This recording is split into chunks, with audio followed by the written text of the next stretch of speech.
జై శ్రీమన్నారాయణ. అందరికీ నమస్కారం. ఈరోజు విష్ణు సహస్రనామంలోని 67వ శ్లోకంలో నామాల యొక్క పూర్తి వివరణ మనం తెలుసుకుందాం. ఉదీర్ణ సర్వతశ్చక్షుః రణీస శాశ్వత స్థిరః భూషయో భూషణో భూతిర్ విశోక శోకనాశనః. ఉదీర్ణః అందరి అందు కూడా ప్రకాశించినటువంటి పరాపర భేదములు లేనటువంటి వాడు శ్రీమన్నారాయణుడు. తను కానివాడు అని ఈ సృష్టినందు ఏదీ లేదు. సకల జీవులు ఆ పరమాత్మ స్వరూపములే.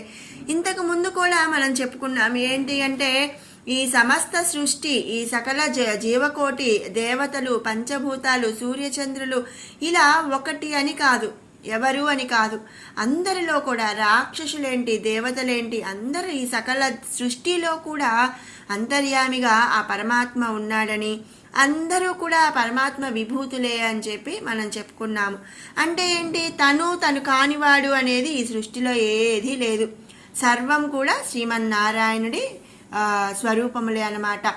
కాబట్టి స్వామిని ఇక్కడ ఉదీర్ణః అనే నామముతో మనం స్తుతించుకుంటున్నాము. తర్వాత నామం సర్వతశ్చక్షుః. చక్షుః అంటే నేత్రములు, సర్వతః అంటే మరి సర్వం అన్నమాట, మొత్తం. ఈ సర్వనేత్రములు తనవిగా కలిగి ఉన్నవాడు కనుక సకల జీవుల సృష్టి ఆ పరమాత్ముని పైనే ఉంటుంది.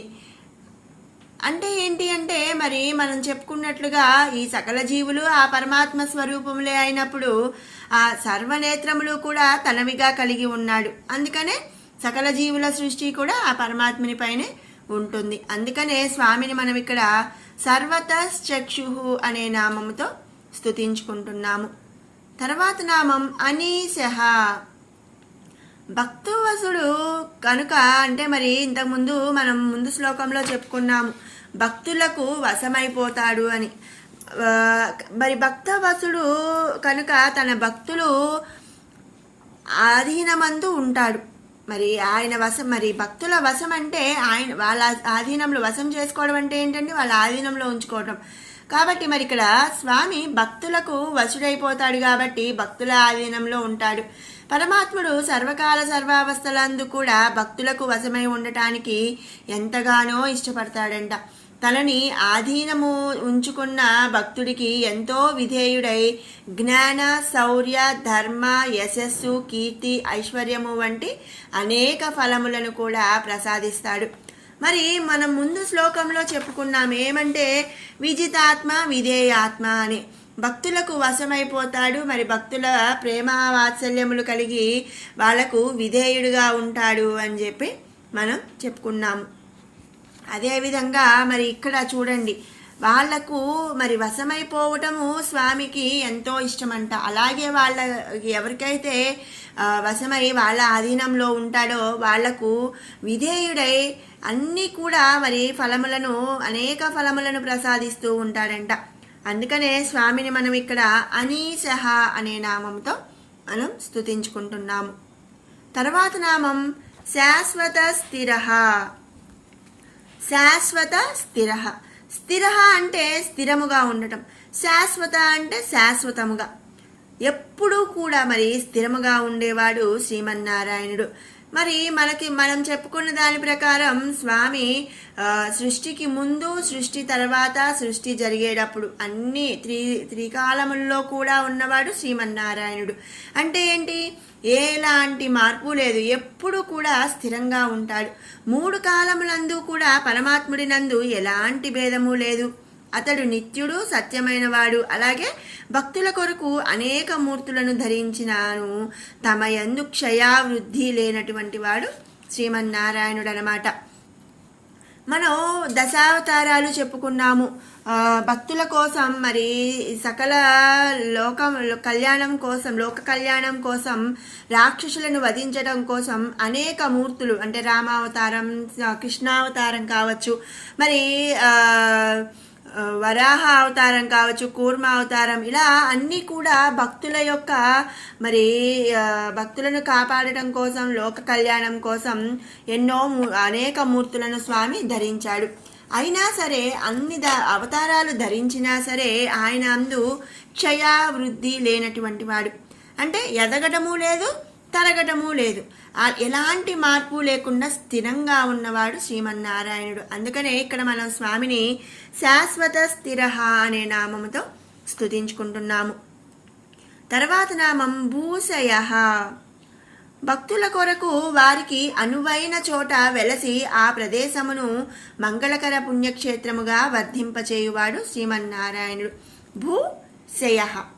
భూ అంటే భూమినందు, శయ అంటే శయనించువాడు.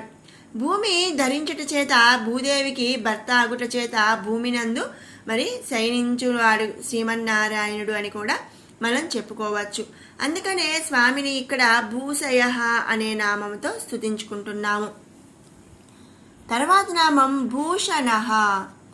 భూషణ అంటే మరి భూషణమైన వాడు, భూమినందు పుణ్యపురుషులుగా అవతరించిన వాడు. అనేక రకములైన అవతారముల చేత భూభారమును తగ్గించి భూమిని ఉద్ధరించడం చేత భూదేవికి భూషణమైన వాడు శ్రీమన్నారాయణుడు అన్నమాట.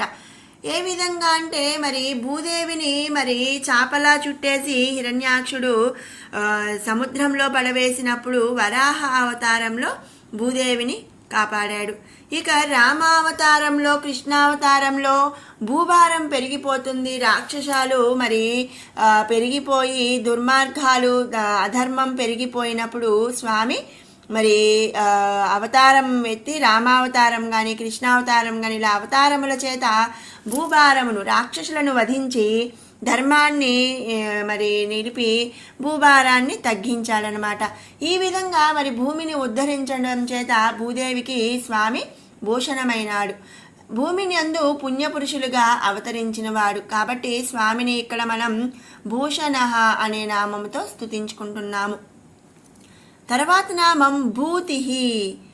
భక్తులకు తానే ఉనికి అయినవాడు, తనను అర్చించు వారికి మోక్షమనేది సంపద అయినవాడు స్వామి. అందుకనే ఇక్కడ మనం స్వామిని భూతి అనే నామముతో స్తుతించుకుంటున్నాము. తర్వాత నామం విశోక.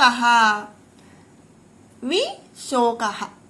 పరమాత్ముడు మాయారహితుడు, జనన మరణాలనేవి స్వామికి లేవన్నమాట. కనుక అతనికి సుఖము దుఃఖము అనే భావన కూడా ఏది లేదు. శోక అంటే శోకములు అంటే కష్టాలు బాధలు అని చెప్పుకోవచ్చు. విశోక అంటే శోకముల నుంచి విముక్తిని ప్రసాదించేవాడనమాట. తనను ఆశ్రయించిన వారి మరి మాయ నుండి విముక్తులను చేయటం చేత వారికి కలుగు అన్ని శోకములను కూడా స్వామి హరిస్తాడు. అందుకనే ఇక్కడ అంటే శోకములను హరించువాడు అని చెప్పుకోవచ్చు. శోకములను శోకముల నుంచి మరి భక్తులను విముక్తి కలిగించేవాడు కాబట్టి స్వామిని మనం విశోక అనే నామముతో స్తుతించుకుంటున్నాము. తర్వాత నామం శోకనాశన. శోకనాశన. శోకము అంటే దుఃఖము కష్టాలు, మరి నాశన అంటే నాశనము చేసేవాడు, సకల దుఃఖములను కూడా తొలగించేవాడు అని మనం ముందు నామంలో కూడా చెప్పుకున్నాం.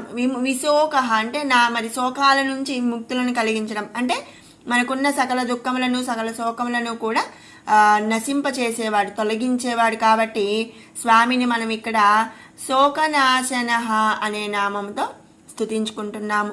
ఇది 67వ శ్లోకంలోని నామాల యొక్క పూర్తి వివరణ. ఇప్పుడు మనం 61వ శ్లోకం నుంచి 70వ శ్లోకం వరకు కూడా ఒక్కసారి పారాయణ చేసుకుందాం.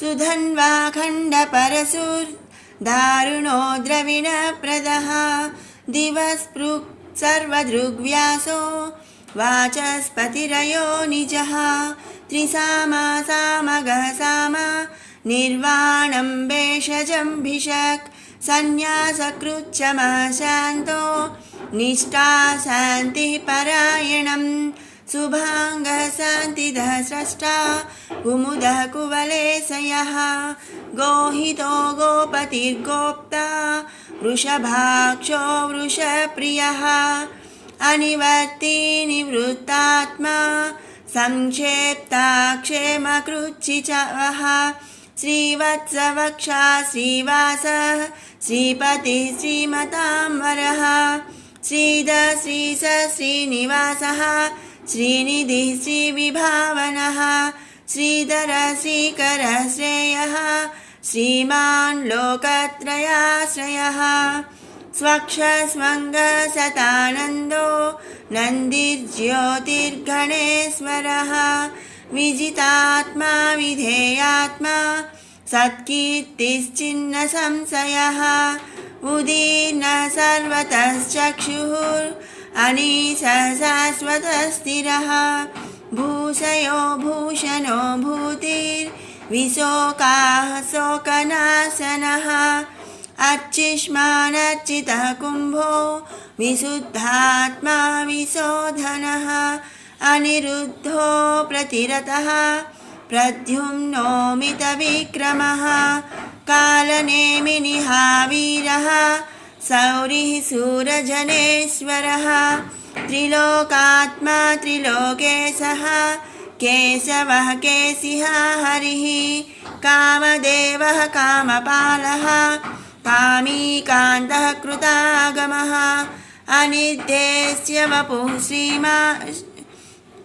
अनिर्देश्य वपुर्विष्णुर्वीरोऽनन्तो धनुञ्जयः। जय श्रीमन्नारायण।